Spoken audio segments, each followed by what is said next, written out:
Hello and welcome to livealittlehigher.com.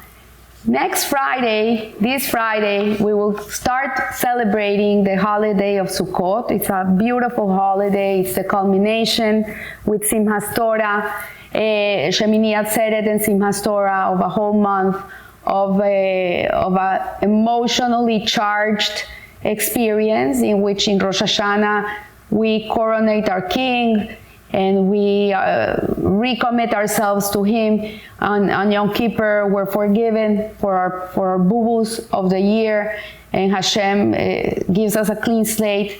And on Sukkot, we come to rejoice. They say that it's like Rosh Hashanah is the engagement party, Yom Kippur is the wedding, Sukkot is the Sheva Berachot of the bride and the groom. It's a time of rejoicing. It's a time of a lot of joy, of relaxing. It's a relaxed holiday where you really eat and enjoy people around you, and it's very beautiful. So the Talmud in Avodat Zarah states that God says, I have one easy mitzvah called Sukkah. And it says it's an easy mitzvah. And we wonder, really, it's a beautiful mitzvah. It's a very enjoyable holiday. But it's not an easy mitzvah because you have to first build the sukkah. You have to invite people. You have to cook a ton. And if it's raining, it's a problem. If it's very hot, it's a problem. You're sweating. You're running in and out all the time, bringing plates in, bringing plates out, depending on the weather. If it's cold, you get cold. It's not so comfortable. It's like going camping a little bit. You have to be a little bit loose to be able to enjoy Sukkot. But nevertheless, the Talmud states that it's an easy mitzvah. And what does this mean, that it's an easy mitzvah? We're going to say from the teachings of the Lubavitcher Rebbe what the Talmud means by this.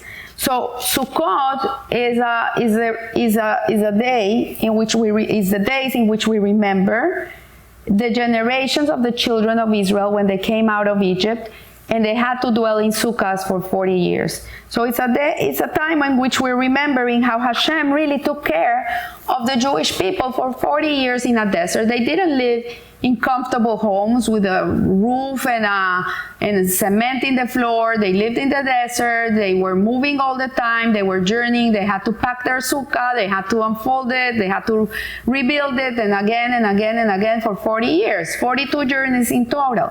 So we see that our homes, when we live in our home, we feel that our security comes from the walls and the roof in our house. But in reality, Sukkot comes to teach us that our security is not in our home, it's not in the roof, it's not in the walls of the house. Our security really comes from God. And so the Talmud relates that there will come a time when the nations of the world will come to God and they will argue, we want the Torah. Why didn't you give us the Torah? We want the Torah. And Hashem will tell them, yes, I'll give you an easy mitzvah. I'll give you the mitzvah of Sukkah. Go and build a sukkah. And when they go and the other nations build their sukkah and they start dwelling in their sukkah and they start getting wet, and then the snow comes and then the rain comes and then it's very hot, and they'll just run back to their homes and they'll say, no, this is not an easy mitzvah. So we see that, let's see why the Talmud describes it as an easy mitzvah, and let's understand what the word mitzvah really means. And the word mitzvah has a dual meaning. On one hand, it's a commandment from the Torah. It's a commandment. It's something that you're obliged to fulfill. And another meaning for this word mitzvah is connection. Is the way in which we connect to our Creator. So in commanding us the mitzvot, God created the means through which we would establish a connection with Him. It's a relationship. It's like if your husband doesn't like a poached salmon, why would you serve him poached salmon? He likes teriyaki salmon. So the way that you have a nice relationship with your husband is when you show him that you love him and you're doing things for him that you know he loves. So the same way with the mitzvot are the way in which we can come to have a relationship with God. He tells us what he likes. He tells us what he doesn't like. So when we do what he likes, then Hashem is happy. When we do what he doesn't like, he's not going to be so happy. The same as any relationship. So we see that we all become instruments of the divine will when we're fulfilling the mitzvot. And the mitzvot, as Kabbalah explains, are connected to our limbs, our organs, and our faculties. And they have to do with every area of our lives. Like they involve every area of your lives, from the most spiritual aspect to a most mundane aspect of your lives. If you take the Shulchan Aruch, you'll see that it even teaches you how to eat bread, how you have to cut a little piece and put it in your mouth. You just don't go like this. It tells you how to put on your shoes. First you put your right shoe, then your left shoe, then you tie your left shoe, then you tie your right shoe. It's every aspect of your life. And you would say, well, what a mechanical religion. No, what a mechanical way of living. Like everything has to be directed. Everything has to be done by the book. And in reality, that's not the purpose of it. The purpose of it is that every time, everything you do in your life is imbued with the idea of Hashem, that Hashem is in your head all day, that you have Him with you all day, that you're thinking about Him all day. This is the whole purpose of the mitzvot. So the uniqueness of the mitzvah of Sukkah, apart from the other mitzvahs, and I would say also mikvah would be something that would be similar to the mitzvah of Sukkot, is that the other mitzvot have to do either with your hand or with your head or with your leg or with your mouth or with your digestive system. But the mitzvah of Sukkah is an all-encompassing mitzvah in which you're immersed in the mitzvah. You're completely inside the mitzvah. The mitzvah is embracing you because you're inside the mitzvah.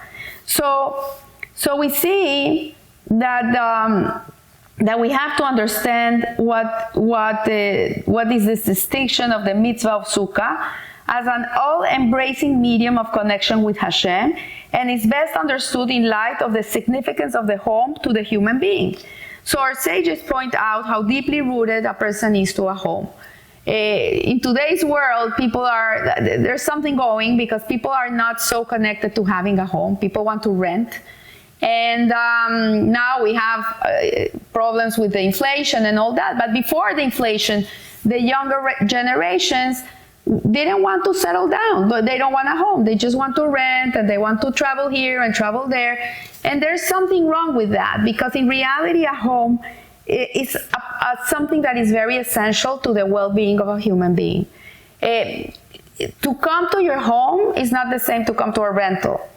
When you have a home that is something that it belongs to you, it gives you a sense of belonging, it gives you a sense that you have a place in this world. It's a very different feeling than when you're going from one place to another. And this brings a person to have security when they have a home. Sukkot comes to remind us that really our security doesn't come from the walls of our home and the roof. It really comes from Hashem.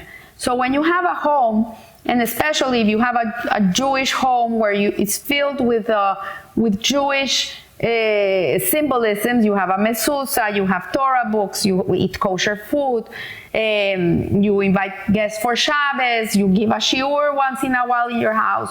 It's a holy home,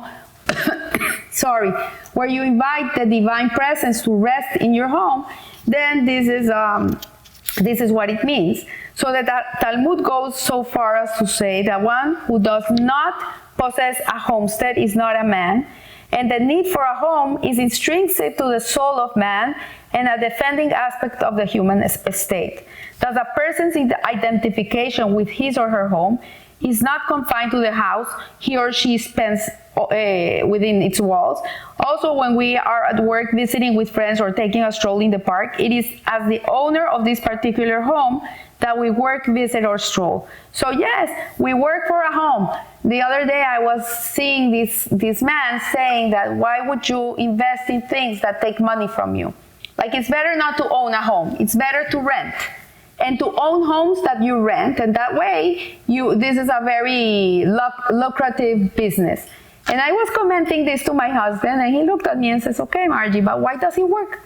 For what does he work for if he's not going to have a home? Like, You work for your home. You work for your home, for having nice furniture. You work for being able to give a proper place to live to your family. You know, he couldn't believe it. Like, this is a mentality. Now today, everything's money, money, money. I want money, I want money. Like, a home is gonna be something that takes money from you. And at the end of the day, a home, yes, it's an investment. You have to put money into your home. You have to pay the taxes, you have to pay the interest, you have to pay the mortgage, you have to pay maintenance, but it's your home. So for 7 days, we make our sukkah our home, and we see that it comes to form an integral part of our identity. Everything we do, including what we do outside of the sukkah, is included in the connection with God achieved by this mitzvah, which is really to give into Hashem, that really our home is God. And when you have a permanent home, this permanent home should be an expression of God.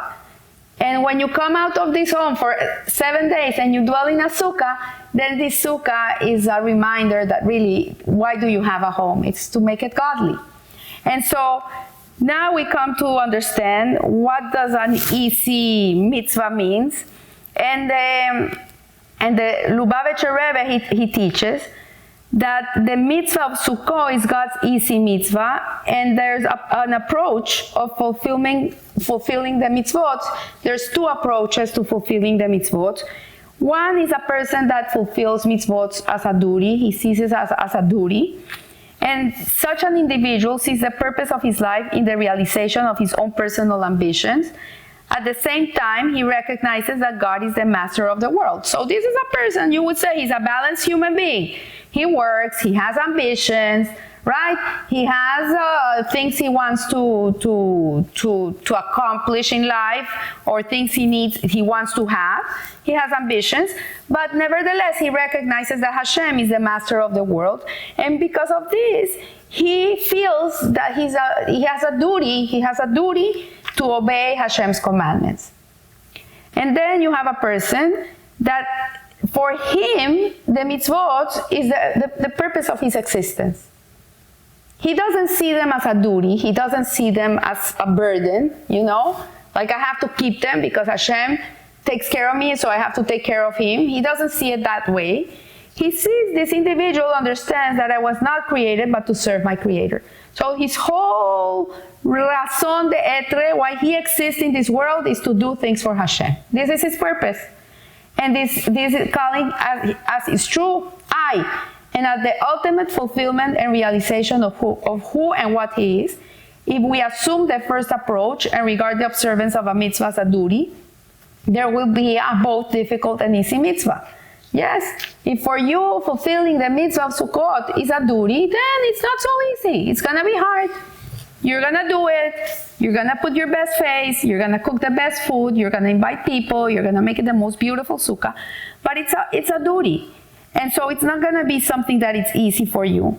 But when we see the fulfillment of the divine will as the very stuff of our life, like, I'm not making a sukkah for Hashem.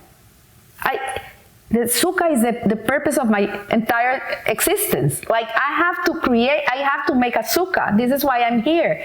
This is why Hashem put me in this world. Then the concept of a difficult mitzvah is non-existent. For this person, it's not a difficulty. This is why I'm here. This is the purpose for which I was created. I'm building a sukkah because this is there's no other reason for my existence if it's not to build a sukkah at this moment. This is the mitzvah at the moment. So it's like that person that is carrying a big bag, and it's very heavy, and it's a burden, and he's all bent down, and he's carrying that. And someone asks him, what are you carrying? And he says, well, I'm carrying rocks. They're so heavy, And then someone tells him, show me the rocks. And suddenly he sees it's not rocks, it's diamonds. So once he sees it's diamonds, for him it's not a heavy load. For him it's not a burden. Imagine, he has all these diamonds. So this is the two approaches of fulfillment of mitzvot. One is it's a burden, it's an obligation, it's something I have to do. And the other one is it's a privilege. It's a privilege God chose me to come to this world to fulfill mitzvot. It's a privilege. Wow, He gave me such a job. Wow. So when a person sees his life in this way, all mitzvot are easy. Not only the sukkah, every mitzvah is easy, for they do not constitute an imposition on our life. They are our life. This is why we're here. You wouldn't be able to breathe this air if you're not fulfilling a mitzvah. So indeed, there will be no division between the mitzvah and non-mitzvah areas of our life. When we live to implement God's purpose in creation, our entire life, including those activities which are not explicit mitzvahs, acts become single, seamless quest to connect to our Creator and serve His will.